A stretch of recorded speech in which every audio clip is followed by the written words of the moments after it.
ఓం నమ శివాయ. ఫ్రెండ్స్, చాలామంది నన్ను అడుగుతున్నారు ఏందంటే, ఇప్పుడు మీ పార్టీ ఉంది.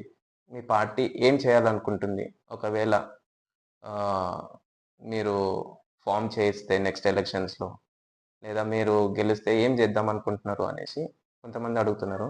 సో ఫ్రెండ్స్, అందరికి చెప్తా నేను, ఫాల్స్‌గా ప్రామిసెస్‌లు చేసి నిలబెట్టుకోకుండా మాట తప్పే పర్సన్ అయితే నేను కాదు.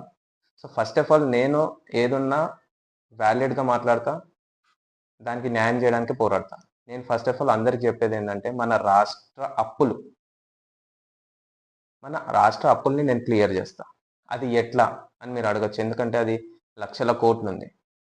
So not at a time, but slowly మేము దాన్ని తగ్గిస్తాం. పే చేసుకుంటూ పోతాం. ఇంకోటి, క్వాలిటీ ఆఫ్ ఎడ్యుకేషన్. ఫ్రీ ఎడ్యుకేషన్‌తో పాటు quality of education. Government schools గాని, కాలేజెస్ కానివ్వండి, ప్రైవేట్ కాలేజెస్ స్టాండర్డ్‌కి దాన్ని తీసుకొనెళ్తాం. హాస్పిటల్స్. ఈరోజు చూసుకుంటే మనం గవర్నమెంట్ హాస్పిటల్స్ ఏదైతే ఉన్నాయో, అది ఒక పేదవానికి ఇదైపోయింది. అంటే మిడిల్ క్లాసోళ్ళు గాని, అప్పర్ క్లాసోళ్ళు గాని దానికి ఎళ్ళలేకపోతుర్రు. ఎందుకంటే దాని ఇన్‌ఫ్రాస్ట్రక్చర్, ఎన్వైర్న్‌మెంట్ ఎట్లుంటుందంటే చాలా గలీజ్‌గా, దీనాతి దీన పరిస్థితులలో అది ఉంది ఇవాళ. సో దాన్ని మనము నీట్ చేస్తాం. గవర్నమెంట్ హాస్పిటల్స్ ఎట్లుండాలి అనేది ప్రైవేట్ హాస్పిటల్స్ రేంజ్‌లో నేను చేసి చూపిస్తా. అండ్ మనము గవర్నమెంట్ హాస్పిటల్స్‌లో చూస్తే ప్రతి ఒక్కళ్ళు